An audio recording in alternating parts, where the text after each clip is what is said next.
Duh, dapat surat penolakan klaim asuransi itu rasanya nyesek banget ya.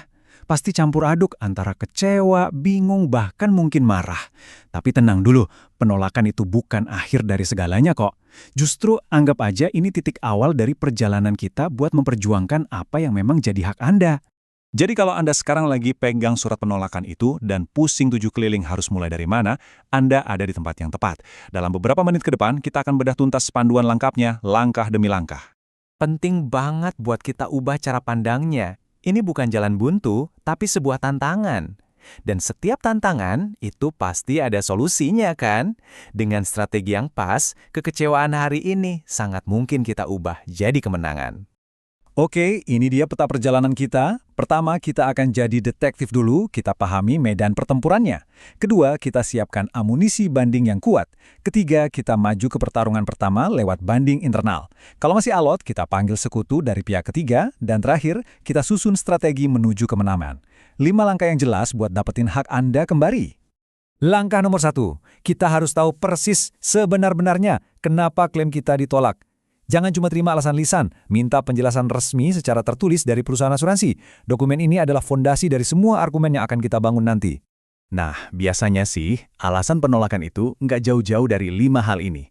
Dokumennya kurang lengkap, ada informasi yang dianggap nggak akurat, kejadiannya di luar cakupan polis, telat mengajukan klaim, atau kita dianggap melanggar ketentuan polis.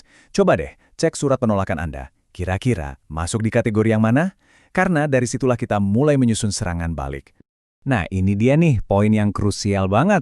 Anggap aja polis asuransi itu kayak buku aturan main antara Anda dan perusahaan. Sering banget detail-detail kecil yang kita lewatin pas tanda tangan dulu, justru itu yang jadi senjata mereka buat menolak klaim. Jadi coba deh, sekarang ambil polis Anda, baca lagi baik-baik setiap klausulnya. Oke, setelah kita tahu alasan penolakannya dan udah hatam sama isi polis kita, sekarang waktunya kita kumpulin amunisi. Ingat, ini bukan sekedar tumpukan kertas ya. Ini adalah senjata kita buat bertarung di proses banding. Ini dia, checklist amunisi Anda biar nggak ada yang kelewat. Siapin salinan polis, surat penolakan yang resmi tadi, semua bukti pendukung kayak foto, laporan polisi, atau kwitansi, dan ini yang sering dilupain, semua catatan komunikasi Anda sama mereka. Email, WhatsApp, catatan telepon, kumpulin semuanya. Makin lengkap, posisi Anda makin kuat. Dengan amunisi yang udah lengkap, kita siap masuk ke ronde pertama, mengajukan banding langsung ke internal perusahaan asuransi. Ini adalah langkah formal pertama kita untuk menentang keputusan mereka secara resmi.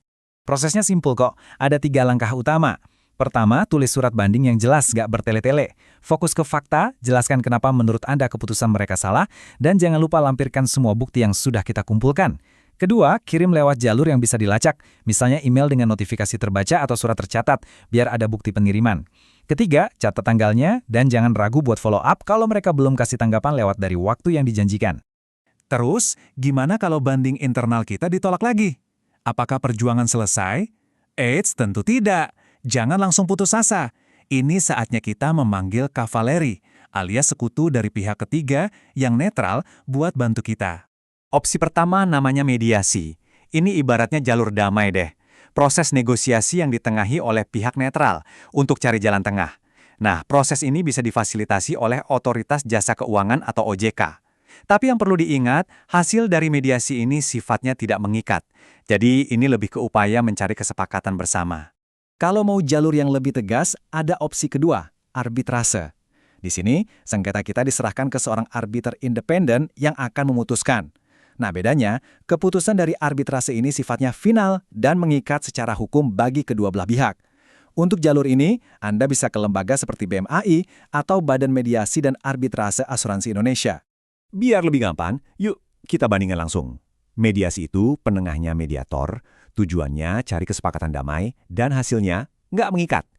Di sisi lain, arbitrase itu penengahnya arbiter, tujuannya cari putusan final, dan hasilnya mengikat secara hukum. Jadi, Anda bisa pilih jalur mana yang paling sesuai dengan kondisi dan tujuan akhir Anda. Oke, akhirnya kita sampai di bagian paling penting, strategi kemenangan. Ini adalah tips-tips praktis yang seringkali jadi pembeda antara banding yang berhasil dengan yang gagal. Kita pastikan semua usaha Anda nggak sia-sia. Kunci utamanya adalah komunikasi, jaga emosi, selalu bersikap profesional dan objektif, fokus pada fakta, bukan perasaan. Dan yang paling penting, dokumentasikan semuanya. Setiap email, setiap surat, bahkan catat tanggal dan isi percakapan telepon. Semua itu adalah bukti perjalanan Anda. Ini peringatan keras ya. Jangan pernah sekalipun mengabaikan batas waktu atau deadline. Setiap tahap proses banding ini ada tenggat waktunya yang ketat. Kalau Anda kelewat 1 hari saja, hak Anda untuk banding bisa hangus selamanya. Jadi langsung catat semua tanggal pentingnya di kalender Anda sekarang juga. Jadi, kita rangkum ya. Ini dia 5 poin kunci menuju kemenangan Anda. 1. Kuasai isi polis Anda. 2. Kumpulkan semua bukti tanpa ada yang kurang. 3. Ikuti prosedurnya dengan cermat. 4. Jangan ragu panggil bantuan pihak ketiga kalau perlu. Dan 5. Yang paling krusial, patuhi semua tenggat waktu. 5 hal ini akan menempatkan Anda di jalur yang benar. Pada akhirnya, pengetahuan adalah kekuatan terbesar Anda. Sekarang Anda sudah punya petanya, sudah punya strateginya. Pertanyaannya bukan lagi apa yang harus saya lakukan, tapi kapan Anda akan mulai. Ambil langkah pertama hari ini juga, dan ubah rasa kecewa itu jadi kemenangan yang memang pantas Anda dapatkan.